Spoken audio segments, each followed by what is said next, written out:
Putin has just been sentenced, Spain has blown up the Kremlin, and weapons of destruction are already on their way to Ukraine.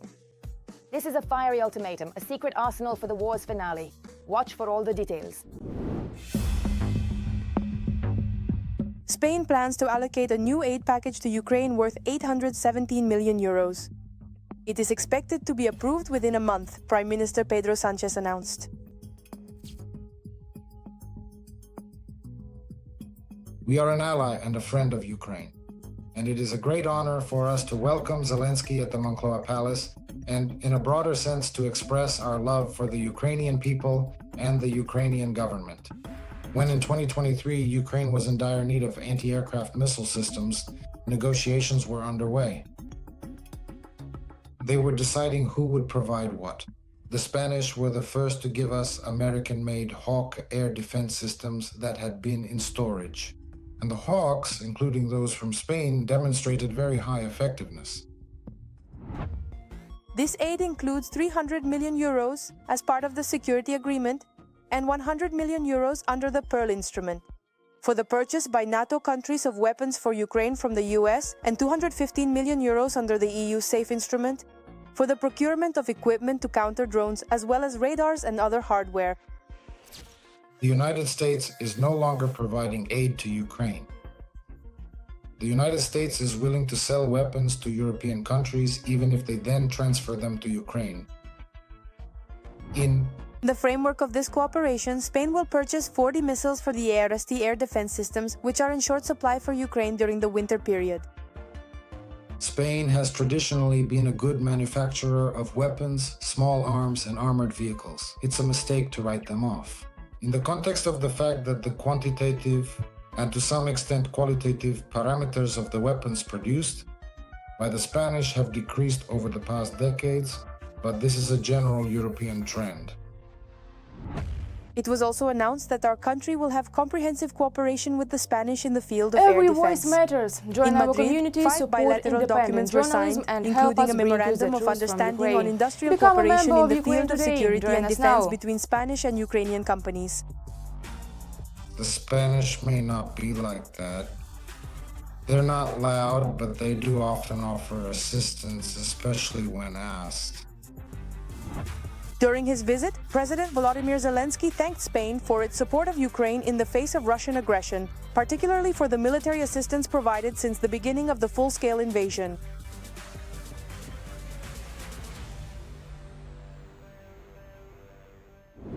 Putin's tank graveyard. The Kremlin is drowning in despair. The dictator's tank army is falling apart at the seams, and production has simply vanished. How did the potential of Putin's once mighty armored vehicles collapse? Watch. We must not only continue to keep pace with the global economy, but strive to outpace its growth by unlocking our own potential. But in Russia, there is neither growth nor potential. None can be seen. In particular, even the most resilient are now starting to go under. Thus, the Russian military giant Uralvagonzavod, which produces armored vehicles and enjoys all the privileges of the military-industrial complex, can't cope and is falling apart at the seams. So what is the plant's management doing? Well, they don't formally fire people, but they switch them to a 4-day work week, which means a 20% pay cut. Or a 3-day work week, which means a 40% pay cut. This is exactly the situation that's happening, but even that is no longer helping. And that stage has already passed. According to the latest statistics, about 250,000 people in Russia have been working like this recently. And now reducing shifts to a minimum no longer works. Layoffs are looming at the enterprise that is the flagship of Russian tank manufacturing. This was reported by the Russian publication E1. In some departments, up to 50% of the staff is planned to be laid off, and across the entire enterprise, 1 in 10 employees will lose their job. Previously, it was kind of like this. Civilian production might not have been very profitable, but there was a lot of money for military production, and that somehow made up for it. But now it seems that even spending on military production is being cut, and it looks like Ralvagen can no longer cover losses with profits from military contracts. It can't offset the losses in the civilian sector, so now the cuts will affect the civilian side.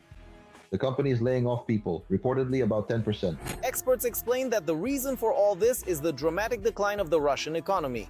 Ukrainian strikes on oil refineries, which are depriving Russia of millions in petrodollars, Western sanctions, and increased pressure from the US on the Russian oil industry, have already led to a situation where even the negative forecasts for the economy are too optimistic.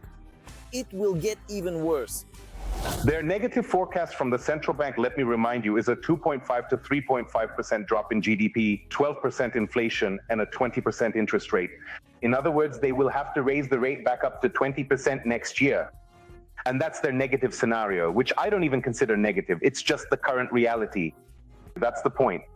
The thing is, the accumulated problems, they just keep coming up every day and prevent the central bank from maintaining the scenario they consider manageable. The situation has escalated to the point where the economic decline in Russia has to be publicly acknowledged. Question: Is that enough? Is this what we wanted? In fact, even according to official data, the recession has already affected 19 out of 24 sectors of the Russian economy. Moreover, they're even starting to have problems with defense industry enterprises. If these enterprises are already experiencing non-payments, not getting paid from the budget, and the work week is being reduced, for example, Uralvagonzavod, this means their funding has been cut. But this actually happened about 3 months ago, so these processes are really underway. At the same time, the funniest thing is that in Russia, they've already figured out how to present this information to the higher-ups. It's all in the spirit of negative growth and unsuccessful successes. So now they openly talk about the economic decline, while adding that there was such an unprecedented boom before that it simply couldn't last forever. And now we're seeing a downturn. That's their strategy. To say, no, there's no recession, no economic decline, and then release a statement that, yes, most likely in the fourth quarter there will be an economic downturn, and accompany all of this with a bunch of disclaimers. The obvious solution, once again, is to revise the budget plan, naturally in the direction of negative growth. We are holding a whole series of meetings on the framework of the country's main financial document. It is its main priority and primary focus. And as before, the priority remains the war. So they advise not to expect any improvements in analytics. And if the cuts have already affected the industrial giants of the military-industrial complex, then all enterprises in the country, including private ones, are next in line.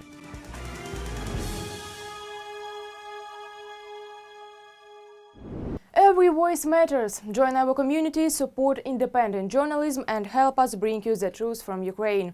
Become a member of Ukraine today. Join us now. Trump's secret document. Russia will shell out billions. Shock for Ukraine. The plan has already been approved. What are the conditions has Washington put forward? Why does the plan that could stop the war provoke anger in Brussels? Urgently, all the secret details of the deal that will shake the world. Watch. A plan without Ukraine, negotiations without Congress. Ukraine is already being discussed, sold, resold, and sold again.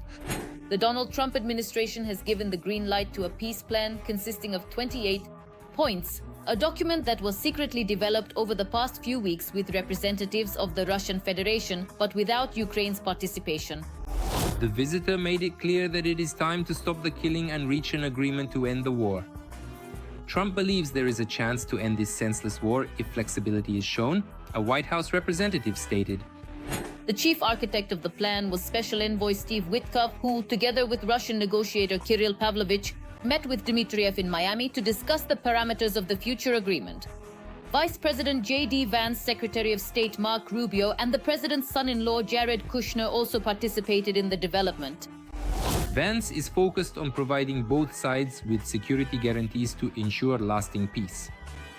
It includes what Ukraine wants and what it needs for lasting peace, says one of the American officials. The document itself is still being kept secret, but some of its details have become known to sources. So the 28 points are divided into 4 key sections: peace in Ukraine, security guarantees, security for Europe, and the future relations of the US with Russia and Ukraine. And although the White House assures that the plan contains what Ukraine wants and what it needs for lasting peace, the details of the project are raising more and more questions. All their efforts have reached a dead end, and now they are apparently trying to break through on different fronts. According to Western media, the plan envisions handing over territories in eastern Ukraine to Russia. First and foremost, parts of the Donetsk and Luhansk regions that are currently under Kyiv's control. In fact, this is an alignment with Russia's demands regarding Donbass, even though it would have taken Moscow years to seize these territories by military means.